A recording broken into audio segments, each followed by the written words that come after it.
Hey, sports fans, I'm back. It is your favorite Cleveland Browns football host, talk host, podcaster, Rudy. Rude, I'm back in the building. Hey, I've got some more football to talk about with y'all, for y'all. It's good to be back, y'all.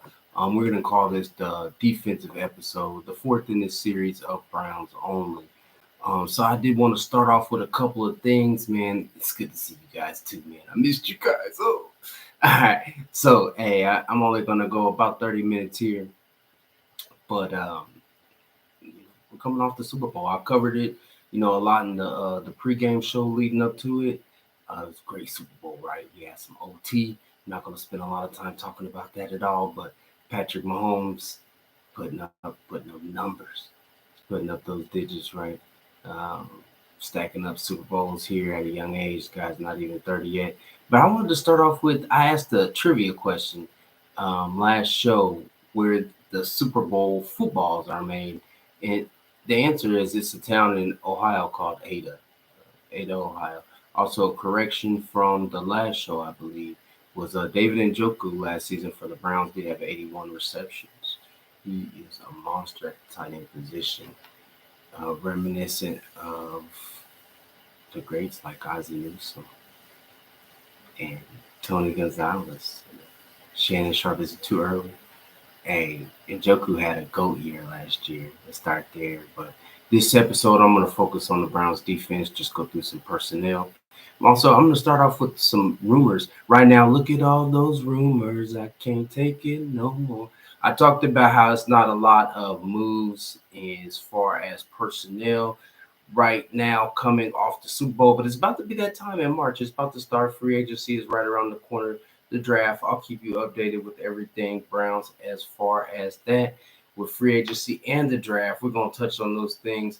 I might as well kind of start off there. I bounce all around. Don't forget the Browns have 8 years, eight picks in this year's upcoming draft.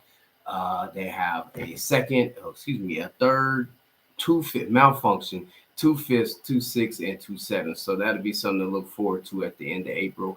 But first, we have free agency, and before that, we're getting close to that cut period. One guy that's going to get cut, dropped off, it's going to be Jimmy G from them Raiders.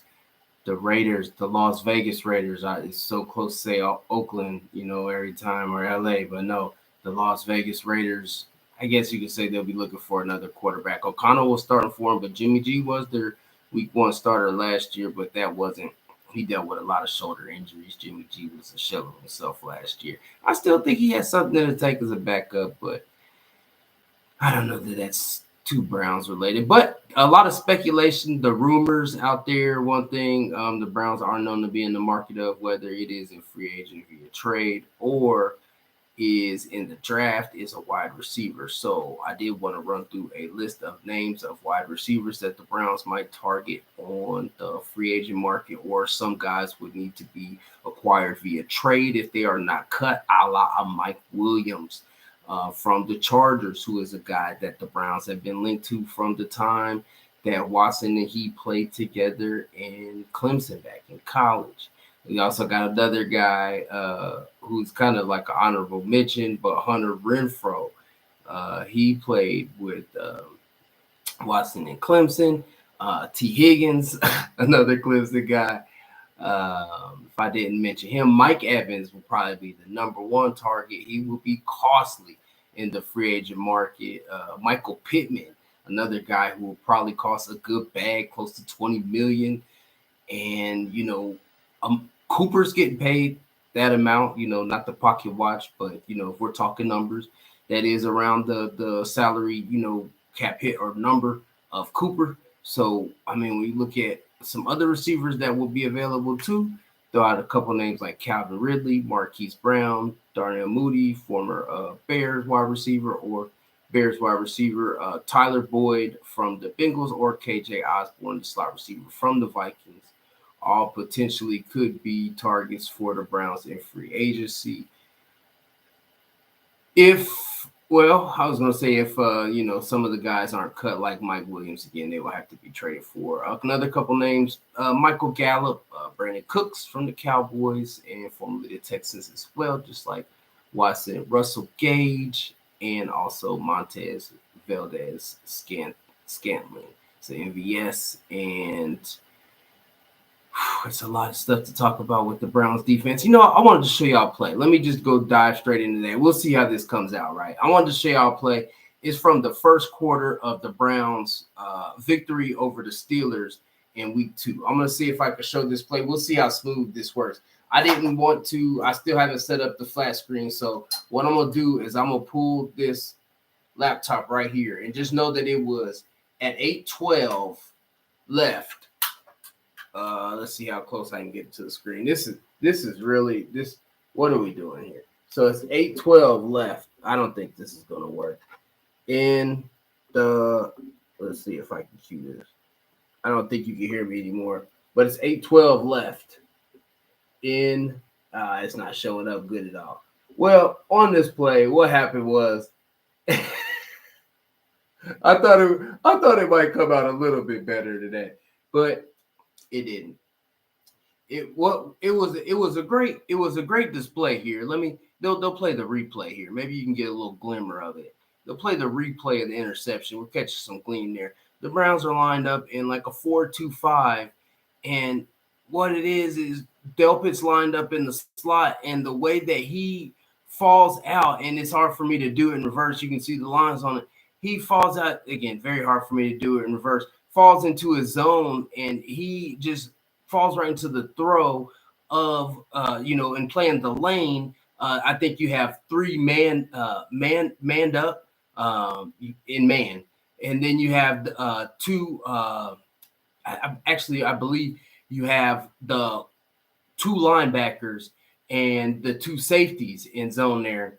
I botched that. I was trying to do some play-by-play breakdown, but it was a great play. Again, if you want to check it out yourself, just on maybe I shouldn't say that. Could get sued. Okay, this episode just went left. But again, 8:15-ish left in the first quarter of the Browns-Steelers game. Great interception by Grant Delpit on a 3rd down for the Steelers. I just wanted to kind of illustrate how hungry this defense was for the Browns last year. They finished first in quite a few categories. All right, I'll get the flat screen to display and get some X's and O's.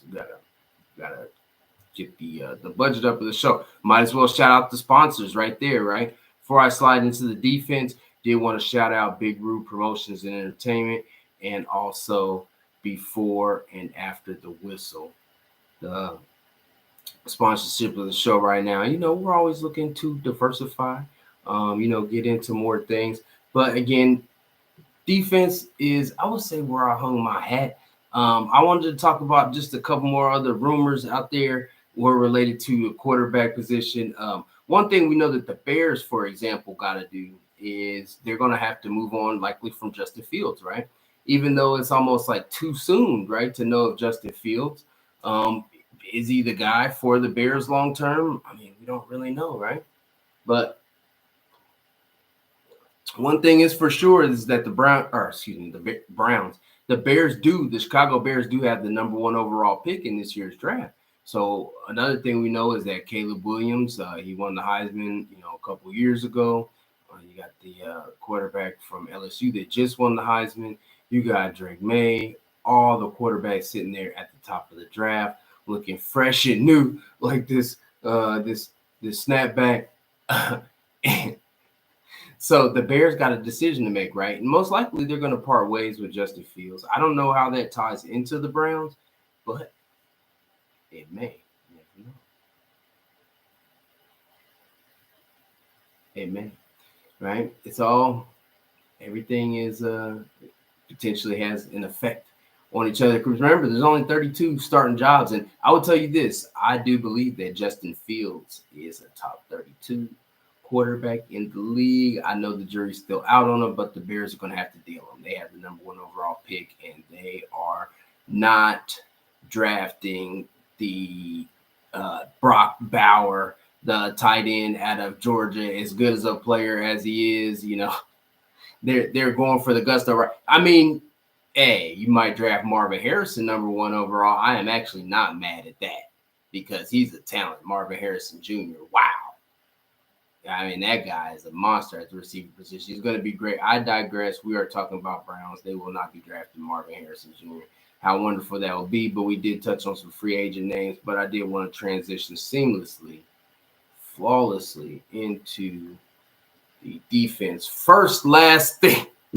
Last thing here before I transition to the defense. One more correction, right?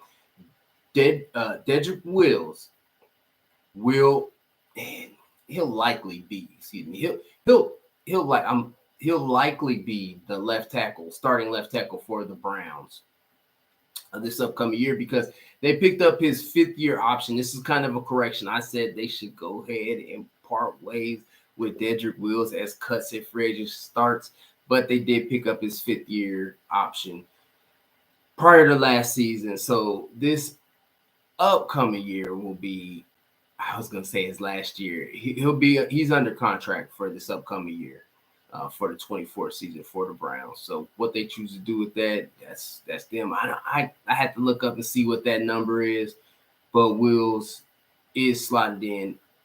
And also that does segue into Greg Newsome. A lot of speculation around him. Browns will and may be due to pick up his around $12 million-ish 5th-year option. And, you know, Greg Newsome is an excellent slot corner, but we will touch on that in just a second. I will touch on the D-line starting off for the Browns because it was much improved last season. It was a great point of improvement for the Browns because the acquisitions of not only Dalvin Tomlinson, but also Zadarius Smith, Albo Okronro, that they paid dividends. So you could see the big difference. The interesting thing to me was I'm going to name some guys for the defensive tackle position, right? Like, for example, we got a lot out of Maurice Hurst last year. We got a lot out of Shelby Harris, the former Bronco. But Jordan Elliott actually played pretty well for us, and he's set to be a free agent. I mean, he blocked a couple kicks. Like, he somehow, the competition really made him step his game up to get the most out of him. And he was solid as a rotational defensive tackle. Now, I don't know what the Browns are going to do with him. Before the season, I would have said, Jordan Elliott, you can walk because we had a solid contribution from Shelby Harris. We could still potentially resign Maurice Hurst. We could still potentially resign Tomlinson, still under contract. Sika Ika is a guy we drafted last year for youth in the 3rd round. He did not play for like the first. He was like a healthy scratch for like the first 13 games. He got a little run down the stretch, but he did not put up any numbers, no stats.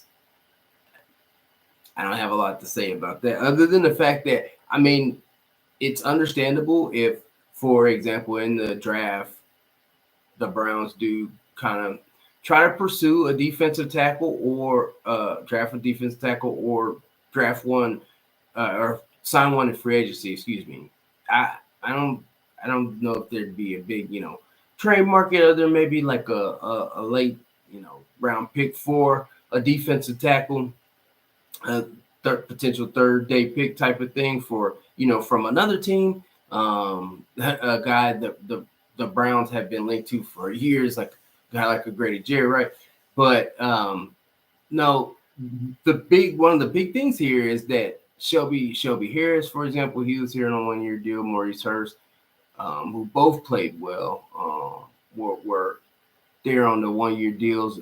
Jordan Elliott, he'll be a free agent, and even more so, Zadarius Smith. He gave us a lot of energy on the end.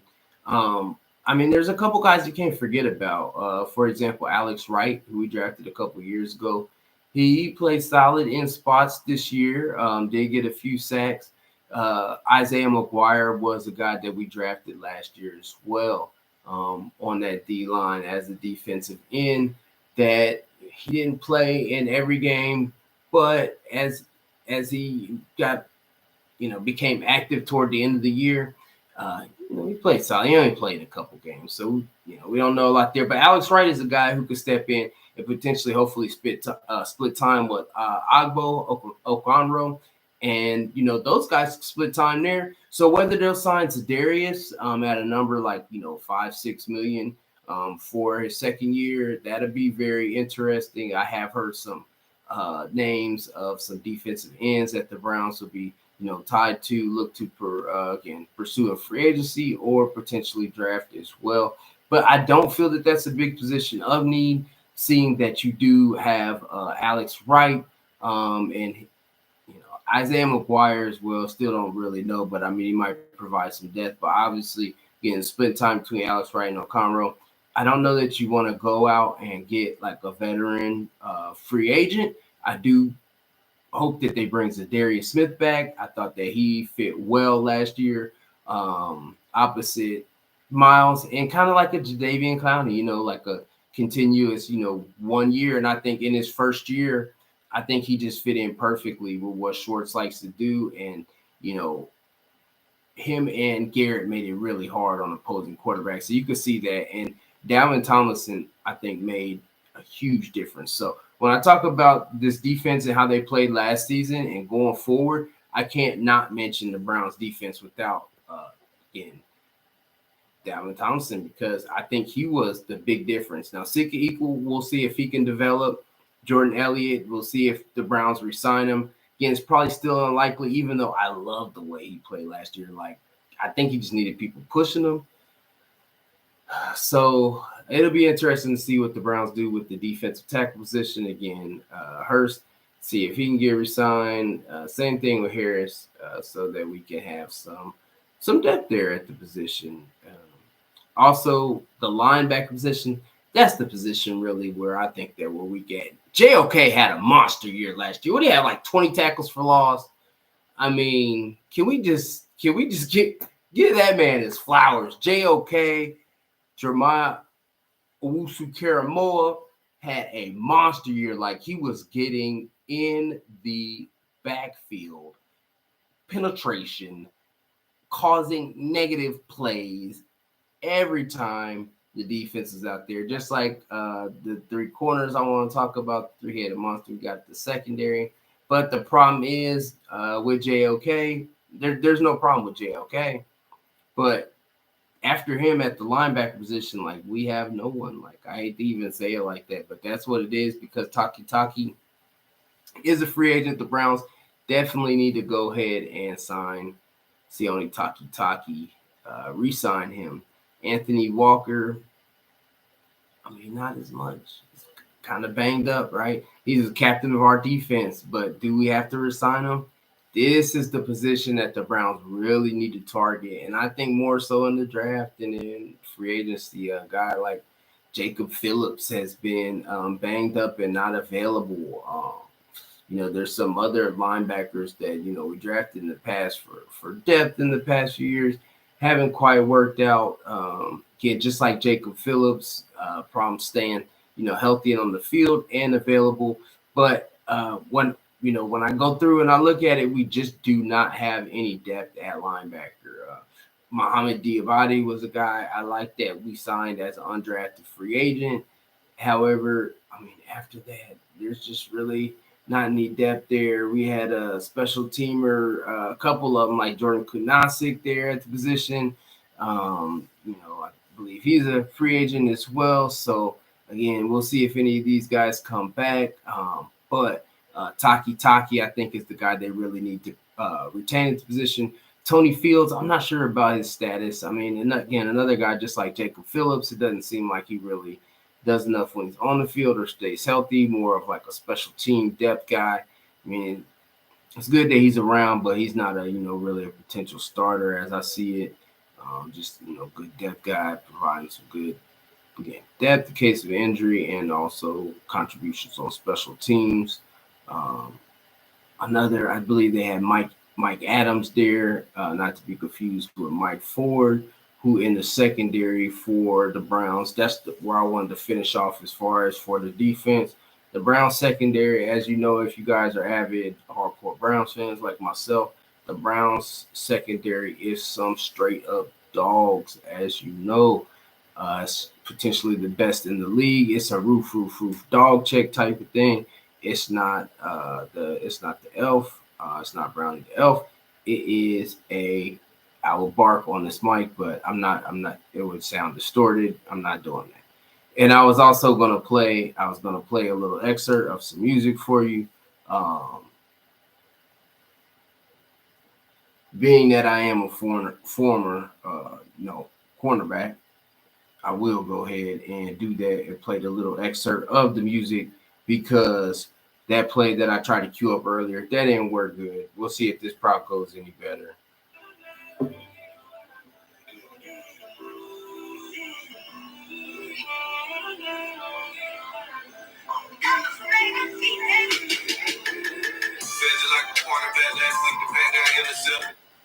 Oh man.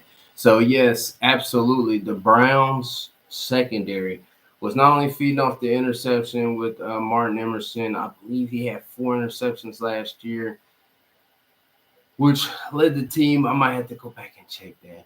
But his development as a third round pick, and I remember when the Browns drafted him, I said, "Oh, we don't really need a corner." I said, I was wrong though. I was wrong. And again, corner is my position. I love analyzing the secondary play. Um, but Martin Emerson was a guy at the time when they drafted him. I seen his skills on tape. However, I just said, well, we already have 2 starters at the position. We had Newsome, right, who's still there. I mentioned Newsome and the Browns needing to pick up his 5th-year option. But then also, of course, we have Ward, who's one of the best corners in the league. So at the time when they drafted him, I said, oh, man, we don't really need him. But, again, the expression or the cliche, I love using expressions and cliches, iron sharpens iron. So Denzel Ward is one of the best corners in the league. I would say that that's not very arguable. Top 5 corner in the league right now. I mean, obviously, he has some, durability issues. He has missed some games, especially due to head injury. Um, we always want him to stay healthy, be out there every game, right? But unfortunately, that's not necessarily what happens with any, position in NFL that a guy can, suit up now every 17 games. So that is why it's good that the Browns do have depth at the corner position, but not only depth, they have quality depth at the top, which is a luxury, right? And one of those positions now, with passing being like it is in the NFL, cornerback is a premium position in the NFL. You heard me. I said it right. Cornerback is a premium position in the NFL. I will get up here. I know I messed up the queuing up the play with the Browns in the 4-2-5 with the interception by Grant Delpit with 8:15 left in the first quarter of the Browns-Steelers game in week 2. I might have messed up the cue. I'll get the flat screen here shortly for you. I might have messed up the cue and the view, but I'm going to tell you this. The cornerback position is a premium position, and no one in the NFL, no one else has the depth at the top like the Browns do. And that may be the precipice that leads to the Browns moving on from Greg Newsome and not picking up his 5th-year option. I don't know that $12 million is a daunting number, that they wouldn't want to pay that for a player of his quality because he is a very good cornerback. However, you do have to look at it like you do have 2 quality starters even without him, with Ward and with Emerson, right? So that's the reality of the situation. Now, behind Ward and Emerson. And the crazy part is sometimes when I watch the film, the way Emerson is just a dog out there always fighting for the ball, right? And playing the route. I sometimes I said this to some of my buddies who again they watch Gamble, keep up with the Browns as well. Emerson's just as good as Ward. And I said that since he came to the Browns and I watched him play that full season. Especially in that second year, I was already familiar with, he's still making plays. Like, okay. I mean, Emerson has developed into an excellent corner. He's a top 20 corner in the league. I don't care what anybody says. IBC. I watch football. IBC. Like, you can tell me about like people like Patrick Peterson and stuff like that. Like, At that point, you're going off the name because Emerson is a monster out there on the corner.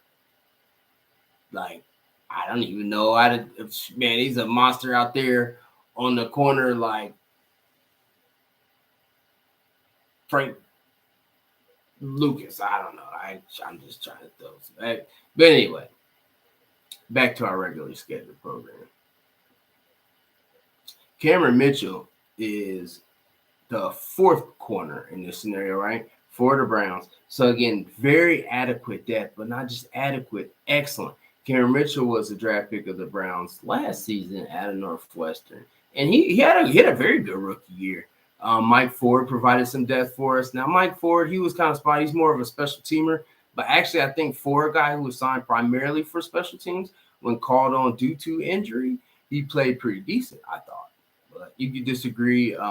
Maybe thinking the loss to AJ Green wasn't great. That would be a reason to retain, and there are a lot of reasons to retain Newsom because he is, an excellent nickel corner, and nickel corner is so important. Again, the way that the league has evolved in terms of being much more of a passing league, yeah, it's imperative that you have this kind of quality depth at the corner. And other teams want it, so they'd be willing to pay a premium for it. Could you get a first or a second? For Newsom, I would say that would be, to me, if I'm the GM, that would be the question. If not, then I would just pick up the option. But it don't matter what I think. Now, I did want to finish off with, on the Browns defense, the surprising group last year, where linebacker, again, was the weakness other than JOK. And I do like to play a Taki. Don't get it wrong. I do want him to re-sign Taki. I love Taki. And when Taki makes a play or, like a tackle for loss, I think of like the Taki, like the snack, the chips. I'm like, Taki. I'm just a hardcore rabid Browns fan like that. And I say, sometimes I yell at TV, I'm like, Taki. When he makes a play, I tried to lower the volume, how I really actually usually make the sounds really loud and annoying. The safety position, though. The safety position was surprisingly great in that we developed some homegrown talent at this position, right? Because we knew Grant Delpit was a guy that we could depend on. And actually, Grant Delpit missed a lot of the year with the season-ending injury. They tried to come back at the end of the playoffs, Grant Delpit's an excellent player. He was the guy that got the pick there in that week 2 game thrown by, Kenny Pickett. Delpit's he's sliding in like strong safety. I think he's an excellent player as a guy that we got as a Steelers second-round draft pick out of LSU a few years ago. Had durability concerns, has missed some time, but when he plays, he's very good. That's why we, just extended him. But the real question was, other than Grant Delpit, what could we get from Juan Thornhill, who was formerly from the Kansas City Chiefs, who we assigned to free agency? He played okay throughout the year. He missed quite a few games with injury, at least 6. Rodney McLeod, he missed most of the season. He didn't play extremely well. He's kind of long in the proverbial tooth. He's a little older. Safety just for depth. The great thing, though, Ronnie Hickman. Man, I'm telling y'all, if you want to know something, if you want to know about like who's playing well in the secondary for the Browns, who's playing well at receiver for the Browns, what's the offense looking like, this year. You need to holler at your boy because, hey, Ronnie Hickman in the preseason, he got a couple picks. And I told some of my boys, I was like, we got another one. DJ Khaled. And I love the way Barry, I give a lot of the props to Barry. But, the coaching staff as well, they got to be given props because they develop a lot of these undrafted free agents. Like a guy like a DeAnthony Bell, I'm not going to mention him much because Ronnie Hickman was the star. He made some plays. He forced some turnovers down the stretch for the Browns in his time, when he came in late toward the end of the year. Again, he was an undrafted free agent out of Ohio State for the Browns. And, I mean, he played to the point where he played like he should have been like a, all rookie. If they had a, all rookie team for each position, I mean, he would have been that, no question. Hickman had a great year for us. And to me, he solidified a potential starting spot going forward. Now, of course, Juan Thornhill, may be back. But there's a lot to be, determined in terms of cuts that are coming up soon, guys. Guys will have bonuses that they will need to be paid as we go through March through June. And in between that, we'll have things like the combine, um, free agency, and the draft in that order. And as those things come about, I will keep you updated on what's going on with the Cleveland Browns because, hey, that's what I do here, and I just enjoy bringing you guys the show, and it's a pleasure always. I'm trying to think like what kind of things I might have missed out on the show. One thing I did want to mention to you guys is, of course, I love bringing this to you guys. I did want to see if there's some things that you guys want to see from the show. I'd be happy to bring that to y'all. I just love talking this Browns football with y'all. The defense was number one in a lot of categories last year in the NFL. They were awesome. So just kind of going through it. You see, obviously the stalwarts. You know who the guys are, like a Garrett, Ward. They're going to be there, but the supporting cast around them.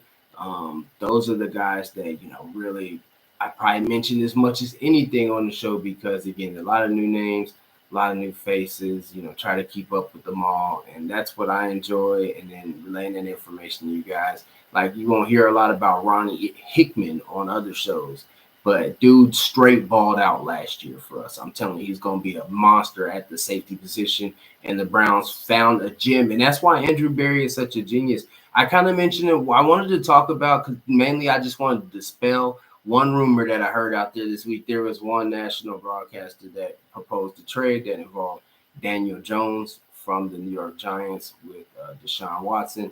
I just wanted to dispel that right now. The Browns, I think it's always good to entertain your options and such. Listen to any potential deals out there. See if they could potentially benefit your team and make it better. That would not do that for the Browns. That would be a downgrade. Daniel Jones has not been able to stay healthy, even though Watson wasn't healthy last year. Hasn't had a long track record in the NFL, at least, with not being able to finish seasons. Daniel Jones, last couple of years, that's been the case. But not going to spend much time on that. That's not a possibility. I think that in the Giants' case, I think it's more of a salary dump situation. Maybe they'll try to work it out with Daniel Jones, but I don't think I would say that relationship is irreparable. But I think that's going to some of the Saquon Barkley. I'm not going to end the show off talking about the show. What just happened? What just happened? But I will tell you that it was great having you guys join me in the crib. We're going to see what we're going to do with the setup again. Get you a little bit more play-by-play on the breakdown. I want to show y'all some more interceptions. So if you like the show, just, I guess, subscribe. What do the kids do these days on, I hit you up on the socials and everything soon. Let me sort out which is which. And maybe we'll get some young kids. They'll me show all the socials. But I'm kind of just joking. I play and I joke, but I don't play and joke too much. So at the same time, it was good relaying this information because it's all been accurate about the Browns. I enjoy talking about it with you. I guess I'm having a tough time signing off. I can't say goodbye. I enjoy talking to you guys too much. So if you ever want to leave anything in the comments, here is one last thing I did want to mention to you guys. You guys can also drop me messages if you want related to the show. Again, there's going to be some other projects that we're working on related to, again, the sponsors as well. But if you want to hit the show up, we'll put a graphic up on the next show. But 937-355-2137. If you have a topic or something that you want me to go over or you have a question, I'll probably touch on that for you. That's no problem. So, again, you can hit me up at 937-355-2137. Hey, peace and love, everybody. Again, it's always a pleasure bringing the show to y'all. Much love to my family and all you hardcore Browns fans out there. Peace. I'll see y'all soon.